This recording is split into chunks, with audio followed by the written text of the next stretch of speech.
Racikan Berita 1. Baik, bismillahirrahmanirrahim. Assalamualaikum warahmatullahi wabarakatuh. Saya dedikasikan video kajian mitigasi lapangan. Kami memang turun langsung ke lapangan ini. Pertama kepada Bapak Presiden Republik Indonesia, Pak Prabowo Subianto. Kedua kepada seluruh anggota DPR RI.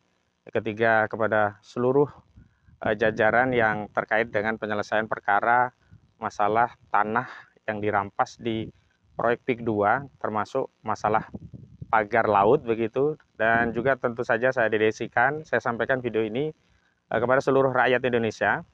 Tujuan video ini dibuat yang pertama agar masyarakat tahu fakta sesungguhnya tentang kasus pagar laut ini, juga kasus perampasan tanah yang ada di darat, sehingga masyarakat tidak hanya melihat kezaliman yang terjadi di laut, tetapi kezaliman itu juga terjadi di daratan. Nah, yang kedua memang kami akan dokumentasikan fakta di lapangan ini sebagai bagian dari proses pembuktian perkara yang saat ini sedang bergulir di Pengadilan Negeri Jakarta Pusat dengan nomor perkara 754 PDTG 2024 PN JKT PST. Nah, saya perlu juga menyampaikan kepada seluruh masyarakat karena ada perdebatan tentang sungai yang diuruk. Terakhir saya diskusi di ILC, di programnya Bang Karim Ilyas, ada yang menyebut bahwa kali yang diuruk itu tidak ada. Nah, ini kami datang ke lokasi Kalimalang yang diuruk, nanti kami akan meminta penjelasan warga tentang itu. Yang kedua, kami ingin menjelaskan apa itu fakta. Jadi definisi fakta itu adalah materi yang terindra. Nah, materinya hari ini yang terindra adalah sungai yang diuruk dan dampaknya kepada tambak-tambak. Apa yang kami indra? Nah, kami bisa mengindranya di sini dengan mata kita semuanya. Jadi materi yang terindra itu bisa dengan mata, bisa kita dengar, bisa kita kecap, dan seterusnya. Itu adalah fakta. Jadi kalau ada yang bertanya apakah kali itu diuruk untuk proyek PIK 2, nah ini, kali ini diuruk Kalimalang, berada di Desa Munjung, Kecamatan Kronjo, Kabupaten Tangerang. Dan kami ambil video ini pada hari Sabtu, tanggal 25 Januari ya, 2025. Nah, memang ini belum menjadi fakta hukum ya. Nanti akan kami jadikan bukti yang akan dibawa ke persidangan. Dari fakta ini kemudian nanti akan menjadi fakta persidangan setelah diperiksa dokumen kami di persidangan. Video ini menjadi bukti di persidangan. Setelah nanti menjadi fakta persidangan, kemudian oleh panitera dicatat sebagai bagian dari materi muatan putusan, nanti akan terlampir dalam bukti-bukti dalam putusan, maka fakta tentang Kalimalang yang ada di Kronjo atau di Desa Munjung ini menjadi diuruk begini, ini akan menjadi fakta hukum. Nah, sekali lagi, kebenaran itu tidak harus selalu menunggu verifikasi pengadilan. Dan tidak semua fakta butuh dibuktikan. Sebagaimana fakta tentang gula itu manis. Semua orang sudah tahu, tidak perlu ada yang membuktikan bahwa gula itu manis. Karena setiap indera perasa kita bisa merasakan bahwa gula itu manis. Kalau ada orang yang mengatakan gula itu asin, berarti orang itu bisa jadi ada masalah di indera pencerapnya. Bukan gulanya yang bermasalah, tapi orang itu. Dan hari ini ketika kami melihat fakta ada kali yang diuruk untuk proyek PIK 2, itu adalah fakta sebagaimana gula yang manis tadi. Sebenarnya tidak perlu dibawa ke pengadilan, negara bisa bertindak untuk membebaskan masyarakat dari kezaliman proyek PIK 2 ini. Nah, nanti kalau ada orang yang mengatakan nggak ada kali yang diuruk, berarti inderanya bermasalah, atau setidaknya otaknya bermasalah. Sama seperti orang yang mengecap gula, terus dia bilang ini asin, ini kan bermasalah otaknya, atau paling tidak indera perasanya bermasalah.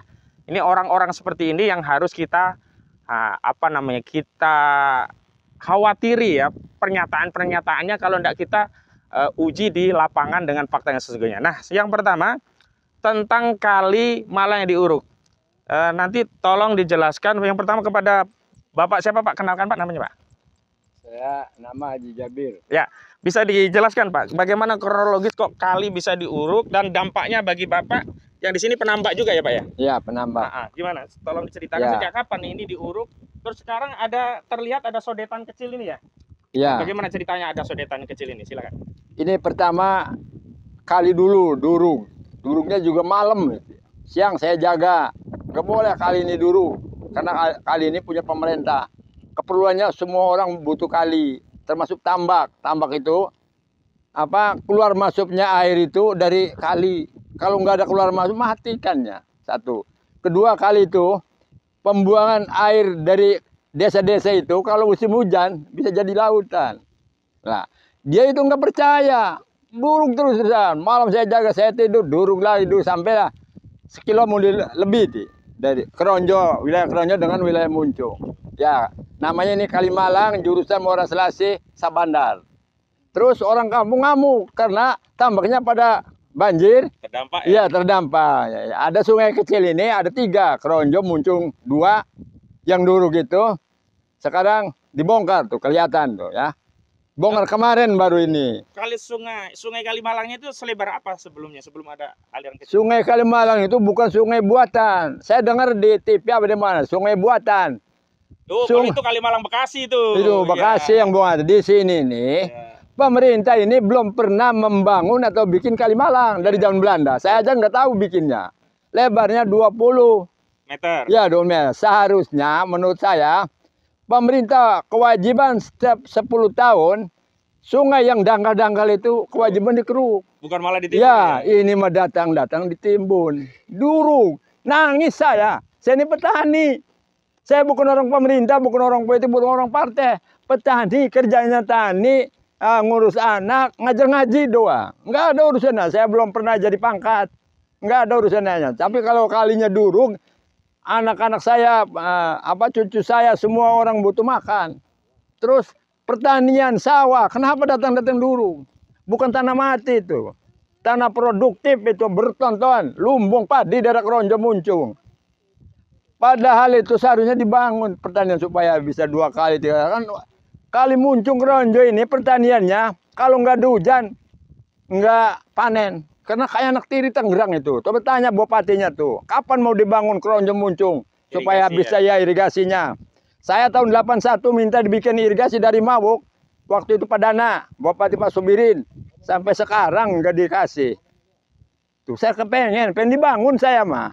Nggak pengen apa-apa. Coba tolong Pak Presiden, sungai saya bangun lagi lah biar bagus. Saya ini bisa nanam ikan lagi, nanam padi, itu aja pengen saya. Nggak ada urusan dengan apalah. Kalau tambak punya Bapak yang terdampak ini, gimana lokasinya ini ya? Ya itu, 6 hektar lebih. Di shoot ya kamera, ini ya tambaknya. Tuh. Ya, ikannya pada mati gitu. Berapa ribu meter ini? 62.000 lebih. Oh. Sekarang bagaimana? Dulu penghasilannya berapa ton sekali ngangkat? Sekali ngangkat 3,5 ton. Kalau lagi ya ikannya apa itu? Ikan bandeng. Sekilo berapa? Ya kalau 20.000 berapa? 70 juta. 70 juta. Nah, kalau setahun 2 kali, kadang 3 kali. Kalau lagi punya 70 berapa? 210 juta. Ya.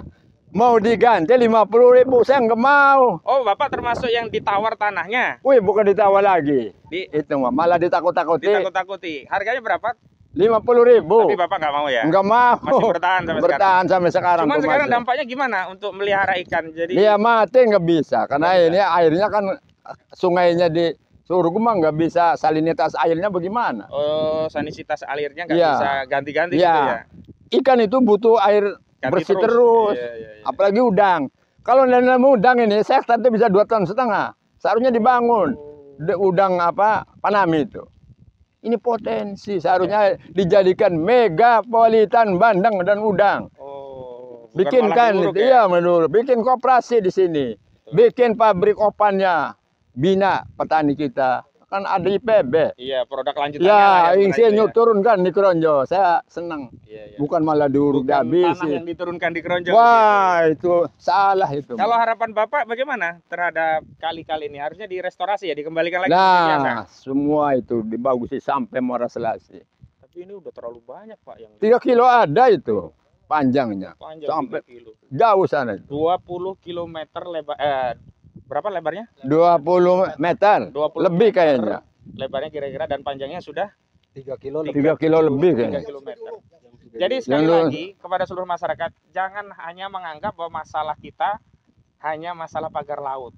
Ya, yang dizalimi hanya di laut. Ternyata di darat akses publik terhadap sungai juga dizalimi, di mana sungai sebagai sumber penghidupan untuk irigasi, untuk perikanan, untuk tambak, ini sekarang diuruk. Baik Pak, ada lagi selain apa yang disampaikan tadi ceritanya terkait ini.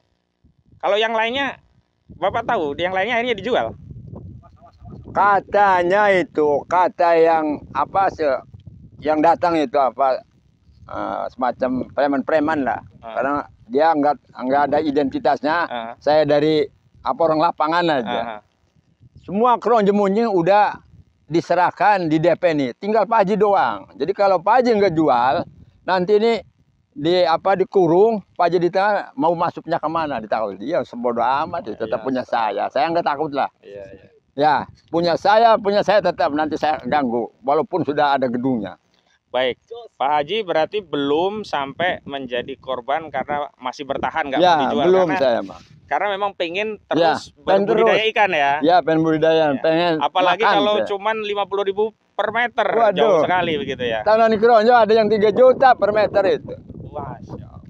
50.000 buat beli apa? Kedua, tentang sawah yang durung-durung tolong periksa itu dokumennya. Karena banyak katanya saudara-saudara ya belum dilunasi, udah dulu-duluan, kasihan itu.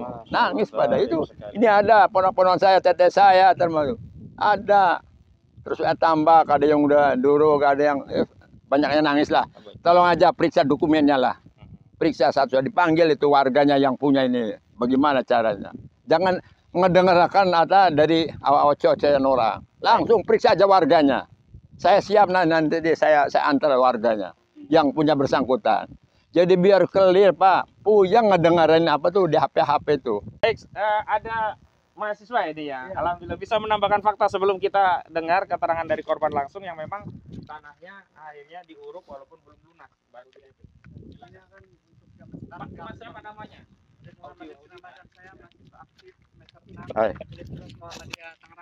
Bukan abal-abal kayak si Sandi itu ya. Bukan kayak Sandi, bukan. Kayak Sandi ya. Bukan, Kalau itu Sandi kan cuma nggak ngaku-ngaku, diakui, iya. di DO itu ya. Di DO, dia dan udah ngaku di nelayan yang bikin pagar laut ya. betul, Nah, makanya gimana itu cerita bayaran itu? mungkin kan. Ya. Nah, ini saya juga sebenarnya sebelum hari ini itu udah ke sini bersama Ketua Riset LBHAP PP Muhammadiyah.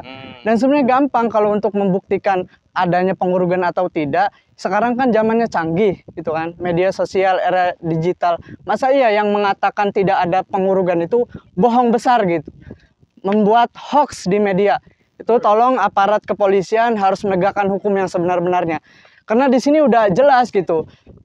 Sungai besar Kalimalang Muara Selasi ini telah diuruk yang lebarnya 20 meter ini itu telah merugikan masyarakat. Seperti tadi penjelasan dari Abah Haji Jabir selaku petambak di daerah sini itu sangat merugikan masyarakat sehingga tambaknya itu kurang produktif gara-gara ada pengurugan sungai ini. Maka dari itu saya sendiri sebagai mahasiswa gitu yang bukan abal-abal kayak Sandi itu menuntut untuk alihfungsikan kembali sungai ini, alihfungsikan agar masyarakat petani tambak di sini hidupnya sejahtera. Tidak melulu tentang kayak pembangunan apa mengatasnamakan PSN. Di sini bukan PSN dan ini PSN tersebut bermasalah sebenarnya karena hutan lindung itu harus dijaga bukan malah di PSN kan gitu.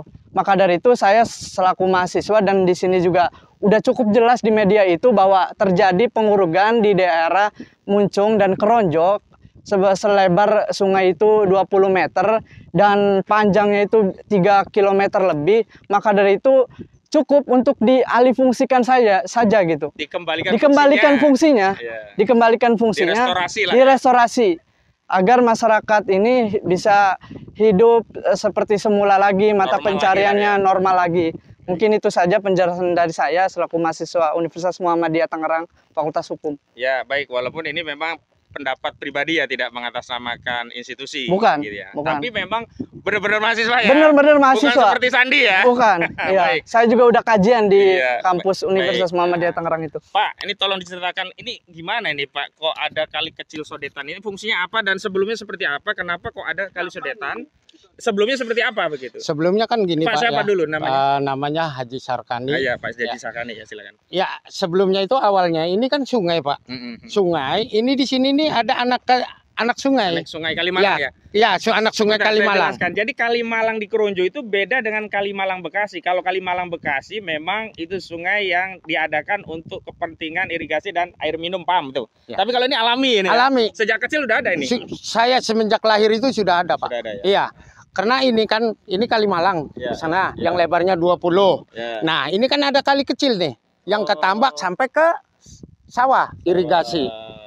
Iya kan? Ya. Jadi dari irigasi yang di sana itu tembusnya ke sini, ngebuangnya kan ke sungai ini. Oh. Nah, setelah sungai ini duruk, kan kemarin itu kan kita Ini duruk ini ya. ini duruk kan, ini mati total, nggak ada jalan Ada air. jalur air. Ya, nah Meluap. banyak di sana meluap, termasuk di tempat kita tambaknya kan, Banjir ya. banjir. Udah, makanya kan udah itu kan kita kemarin ribut. Nah makanya dia kasih Dibuka akses dibuka ini. akses ini. Itu cuman yang saya pengenkan ini itu Kalimalang ini harus difungsikan kembali Yang seperti gede ini semula. ya, Iya. bukan sodetan yang kecil Bukan ini ya. sodetan, karena sodetan ini makan harusnya ada Kalimalang ini. Betul, betul. Bukan ini mah di sodetan ini kan tembusnya. Orang kali yang itu aja yang tembusnya ke laut, larinya tetap ke sini, Pak. Sini ya. Ke sungai yang Gede ya. gede ini. Itu, Pak. Baik. Harapannya ini dikembalikan fungsinya tadi sama ya. Saya minta itu dikembalikan fungsinya kembali seperti semula. Baik, terima kasih Pak Itu Haji. aja, Ada yang mau terima kasih. ditambahkan? Udah cukup. Ya, makasih Pak Haji. Nah, terakhir, Pak siapa Pak? Herudin. Nah, Pak Khairudin ini justru yang menjadi korban langsung, tanahnya belum lunas, baru di DP tapi sudah diuruk. Bisa diceritakan Pak, awalnya bagaimana? Apakah sempat ada penawaran atau tahu-tahu tanah tadi sawahnya tahu-tahu diuruk begitu? Kalau saya tanah sawah saya di Munjung itu kan buat jalan proyek masuk urugan masuk. Itu Lurus aja nggak apa-apa Pak. awalnya itu sawah sedang ditanami padi, tapi tiba-tiba diuruk tanpa izin, tanpa permisi dan belum dijual. Nah, setelah tanah itu diuruk, baru kita urus ke kepala desa dan akhirnya dibayar 50%. Sampai sekarang sudah 6 bulan lebih itu belum dibayar, Pak. Belum lunas. Berapa harga per meter dari 50? 50.000. Oh, jadi benar 50.000 per meter. Ya? Jadi luas tanahnya 2 petak itu ada 6.000 meter persegi. Jadi 1 hektar ya. hampir 1 hektar dan sampai sekarang itu belum dibayar lunas, baru 50%. Yang bayar waktu itu dari pihak desa ya berarti? Dari pihak desa. Nggak langsung dari perusahaan nggak ya? Bukan. Ada transaksi tertulis waktu itu, ada telah dibayar sekian, kurangnya kapan gitu, nggak ada nggak? Nggak ada. Jadi lisan doang? Ya lisan doang. Bapak transaksi begitu lisan aja dengan mereka? Iya. Masalah. Nah, pertanyaan selanjutnya Pak, itu sawah, ya silakan Pak. Nggak apa-apa, lanjut ya. Bapak mau lewat nggak apa-apa Pak, silakan dulu Pak. Nanti bisa diedit, dipotong sebentar Kak. Ya aman. Oke, umumnya Pak, kalau di sini berapa sih per meter? Kita lihat NJOP dulu, NJOP berapa? NJOP waktu itu sempat 103.000 Pak. 103.000. Ya, Ya. pemirsa, NJOP 103.000 dibeli harga 50.000, itu pun bukan karena kerodoan, dan umumnya harga jual pasar itu bisa 2 sampai 3 kali lipat NJOP. Baik, lanjut. Nah, sekarang posisinya masih ditagih terus atau enggak? Ya harus ditagih. Kapan pelunasannya? Nah, jawaban mereka gimana? Ya sedang diurus surat-suratnya katanya. Oh, kalau bisa milih, sebenarnya milih yang 50.000 per meter atau milih tetap bertani dengan sawah? Kalau itu bisa kami kembalikan yang 50% Pak. Biar memang nggak ada niatan untuk ngejual sawah. Artinya itu kalau dinormalisasi jadi sawah lagi, Bapak mau balikin uang yang sudah diterima ya? Siap, hari ini pun siap untuk mengembalikan. Yang penting itu difungsikan lagi sebagai sawah. Iya, memang sejak awal nggak mau jual ya? Nggak mau jual, nggak ada niatan untuk dijual. Baik, ya. Pemirsa, ini jelas fakta lapangan dan saya ingin tegaskan ya, ada dalih yang seolah-olah meminta kalau ada informasi itu diminta tabayun begitu. Jadi begini, memang dialurkan dikatakan A'udzubillahi minasyaitonirrajim, ya ayyuhalladzina amanu in ja'akum fasikum binaba'in fatabayyanu. Wahai orang-orang yang beriman, jika datang kabar dari orang-orang fasik maka tabayun, cross check, verifikasi. Nah, itu kalau kabarnya dari orang yang fasik. Nah, orang yang fasik itu diantaranya memang orang yang punya kepentingan, orang yang tidak tahu fakta itu termasuk kategori yang harus kita tabayun. Sementara informasi dari bapak-bapak ini bukan orang fasik, mereka pelaku, mereka yang menjadi korban. Jadi informasi yang seperti ini kami tidak perlu cross check ke Agung Sedayu. Agung Sedayu, apakah benar ada sawah yang diuruk? Nggak perlu kami ke Agung Sedayu, nggak perlu kami ke PIK 2 karena faktanya sudah ada. Jadi nggak benar kalau kita ada informasi suruh tabayun. Jangan-jangan suruh tabayun mau disuap oleh mereka begitu datang. Udah diam aja, nanti ini ada duit. Nggak begitu konsep tabayun dalam Islam. In ja'akum fasikun binaba'in fatabayanu. Justru hari ini seluruh masyarakat harus cross check kalau ada informasi dari kelompok PIK 2 siapapun. Kenapa? Karena banyak kabar-kabar fasik dari mereka yang terbukti bohong. Misalnya Abu Janda yang katanya nelayan, ya, yang katanya pasang pagar untuk kepentingan nelayan, ternyata bohong. Misalnya si Sandi yang katanya mahasiswa, ternyata DO. Nah, orang-orang seperti itu yang harus kita perhatikan, cross check. Lah kalau ini orang-orang yang jujur, memang menjadi petani, memang menjadi petambak, memang yang jadi korban, nggak perlu kalau kami tabayun ya kepada beliau, apa benar Pak menjadi korban, apa benar sawahnya diuruk, atau apa benar ini ada kali diuruk. Jadi kami nggak perlu tabayun kepada Agung Sedayu, nggak perlu kami tabayun kepada Aguan. Justru Aguan yang harus tanggung jawab, Antoni Salib yang harus tanggung jawab. Kalian jangan hanya ambil cuan untung besar dari proyek bisnis properti, tapi asas produksi properti kalian ambil dengan menindas rakyat. Ini tanah-tanah ini milik rakyat. Kalau tidak ridho, maka kalian harus mengembalikan tanah itu. Enak saja kalian ya, beli 50.000 dijual menjadi 30 juta per meter. Dan ini Pak Prabowo faktanya seperti ini Pak Prabowo, rakyatmu Pak Prabowo. Ini bukan rakyat saya, ini bukan rakyatnya Anies Baswedan, bukan rakyatnya Ganjar Pranowo. Hari ini seluruh rakyat Indonesia menjadi rakyatmu Pak Prabowo Subianto. Hadirlah melindungi rakyatmu, bukan hanya yang di laut, tapi yang di darat. Hadirlah untuk mengembalikan keadilan agar tegak di republik yang kita cintai ini. Dan saya ingatkan kepada seluruh masyarakat, termasuk khususnya kepada aparat penegak hukum, ini saksi-saksi, bagian dari upaya kami untuk bahan cross check di pengadilan. Jadi tidak boleh ada yang dipersoalkan secara hukum, karena ini adalah bagian dari kegiatan pro justisia dalam rangka membuktikan perkara nomor 754 PDTK garing PNJKTPST.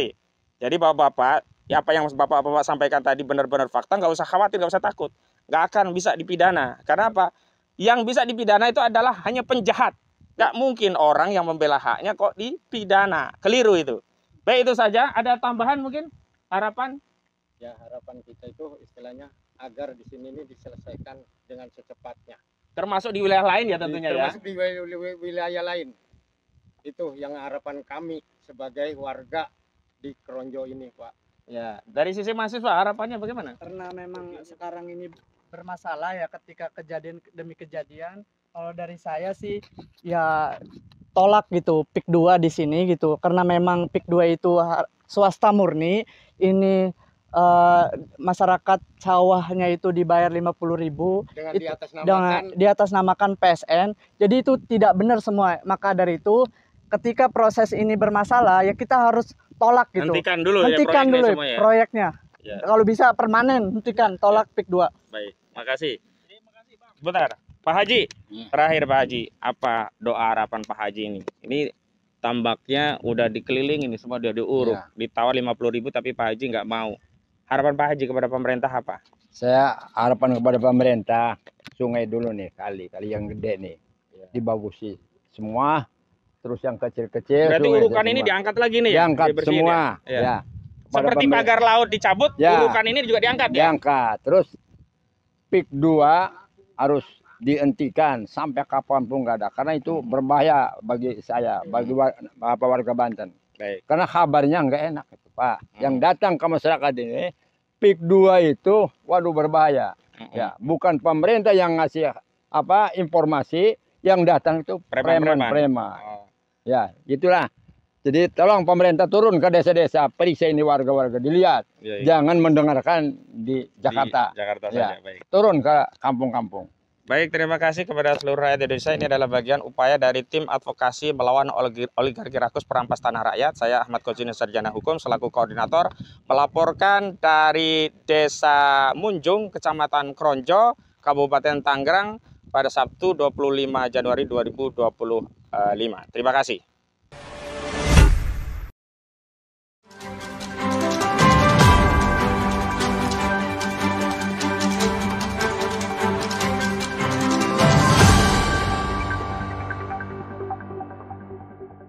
Racikan Berita 1.